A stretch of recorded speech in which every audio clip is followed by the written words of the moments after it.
Geoff's Wonderland. And welcome to my Wonderland. I'm Geoff Healy, singer-songwriter, comedian, musician, bad dancer, and lover of all good things. And we are now going to take a trip through the molasses of my mind in an attempt to keep ourselves suitably amused for about the next 11 minutes or so. By the way, that 11 minutes part is always a guess, because I truly never really know how long the episode is going to be until I've finished recording it. But you know, I kind of like a bit of mystery. I do like to live on the edge, to sometimes not know where I'm going to end up. Mind you, I'm always really happy if there is a KFC there. Because yes, I admit it, I really like KFC.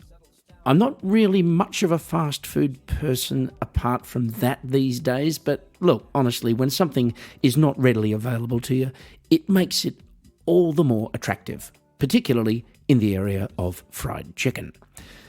I live in Germany, folks, even though I'm Australian, as you might be able to tell from the accent. And the thing about Germany is that although, yes, there are fast food outlets here, they're not anywhere near as commonplace as they are back in Australia. For whatever reason, I'm not complaining though, because less, when it comes to that sort of thing, is more, if you know what I mean.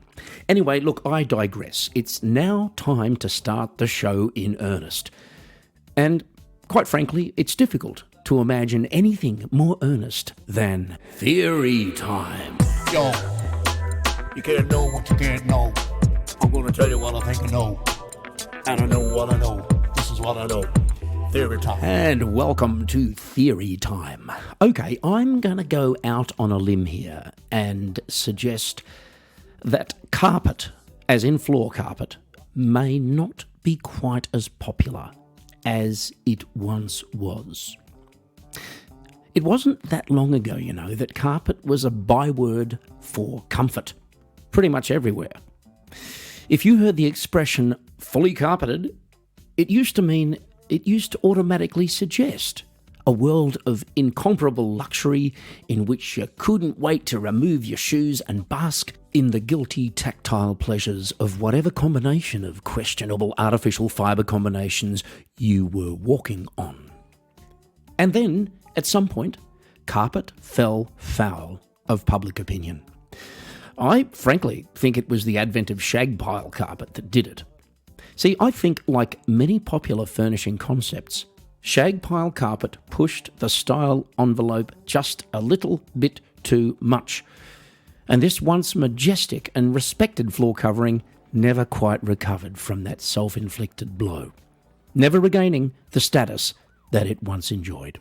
And so now we increasingly tend to opt for things like floor tiling and slate and parquetry and veneer and polished wooden floors, only occasionally pausing to consider carpet as a possible option, but usually moving on when we start thinking about hygiene, as in babies having to be hospitalised after sucking on the fibres, or, more importantly, how to get the stains out after a mishap during some mysterious recreational event.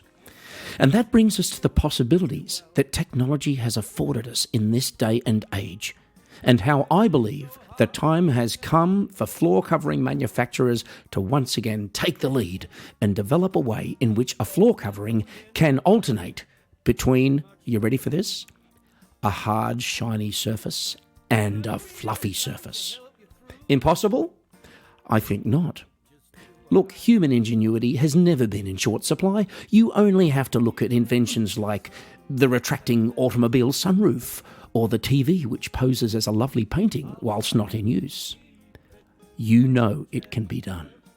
Yes, I believe that if enough brain space is given to the idea of a floor which can alternate, at the flick of a switch, between carpeted and hard, flat and shiny, the world of interior decoration as we know it will be turned upside down and finally able to free itself from the shackles of its current obsession with pastel wall colours, minimalist Scandinavian aesthetics, and those sad but smug reminders of the glory that was once carpet.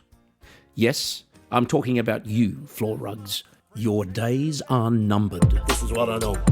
Theory Time. And that was today's slightly threatening episode of Theory Time. And of course, we've now arrived at the part of the show in which I showcase one of my songs. In this case, another track from the Love in a Suit album. Now, this is the last track on the album, and it was also the last song I recorded during the sessions. By that time, I had felt the need to come up with something that felt different, something a little bit out of the box compared to anything that I'd done up to that point. And so this one is a kind of experimental and has a few unusual touches, both musically and lyrically.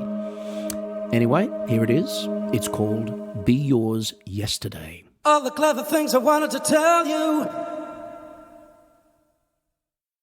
all the eloquent words I'd send your way,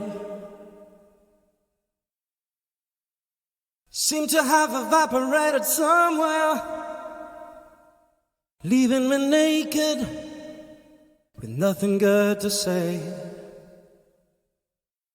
I suppose you're wondering why I asked you down here. Can't even think of clever stuff like that, when I know it doesn't matter that I love you. You say your time starts now, I got a lot to do today. Tell me just exactly what it is about me that makes you so afraid. You say nothing, I guess I'm just not ready. But I know what you're really trying to say.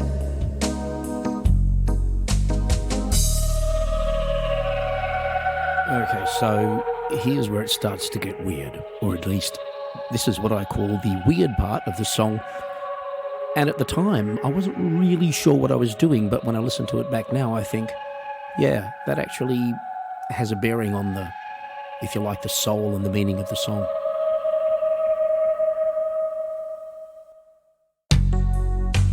Treat me like you hate me, like you wanna run away. There's something about this song now, at least this part of it musically, which reminds me of the Bee Gees, which was not intentional. I'll be yours yesterday. You gotta understand this about people. And we're going to fade her out there. You can, of course, hear the whole song on any of the major music streaming services, including iTunes and YouTube, along with my other albums and singles, on top of which there are also a handful of music videos that I've got on my YouTube page that you might enjoy too. Okay, we have now reached that part of the show, often considered the Clint Eastwood of the Wild West that is today's podcasting. Yes, it's Geoff's Thought of the Day. I was thinking about something. I think it was the thought of the day. I think it was the thought of the day. And welcome to Thought of the Day. Now, before I begin today's Thought of the Day, I know that many of you are going to listen to this next segment and think, well, duh, I knew that. And I'm sure that many of you did. But there's a difference between tacitly knowing something and really thinking about it. And here on the Wonderland, we like to look at a common phenomenon and maybe re-examine it in the hope of providing fresh perspective. At the very least, a timely reminder of how strange life is, how convoluted we are as a species, and how interesting it is to stand back and look at that whole picture, as if it were an extremely amusing museum exhibit, which, depending on what the future brings, it might one day actually be, for someone, somewhere. And so what I want to talk about today is the joy of surprise value. And phones. Yep, I'm talking about mobile phones, people, otherwise known as cell phones, handies, or whatever you want to call them, depending on wherever in the world you are. Thing is, the humble telephone has been understandably popular since day one, but I don't think anyone could possibly conceived of how the world would so quickly come to basically revolve around what they've evolved into. It's a mixed bag.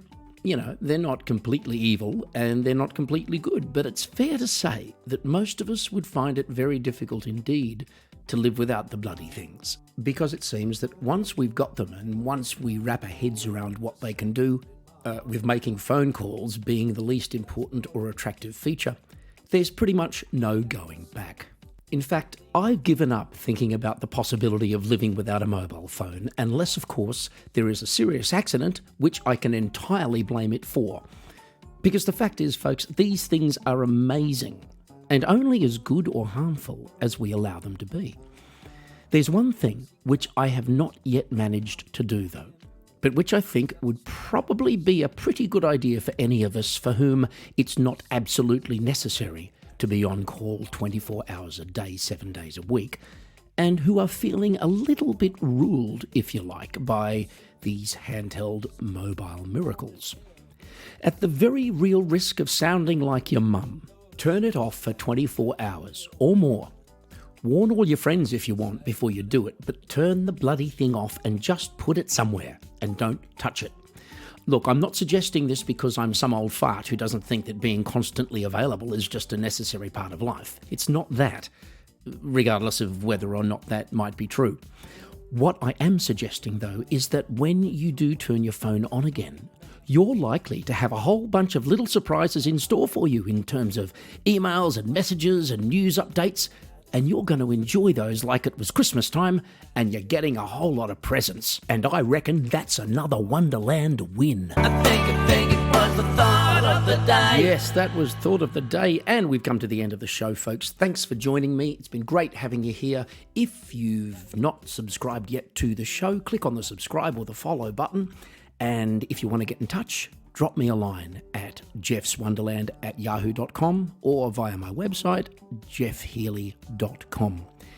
Anyway, things to do, places to go, people to see. I'm talking about you, not me. Take care of yourselves, people, and I'll be meeting up with you next week for another thrilling ride through my Wonderland. Gotta get back to Jeff's Wonderland.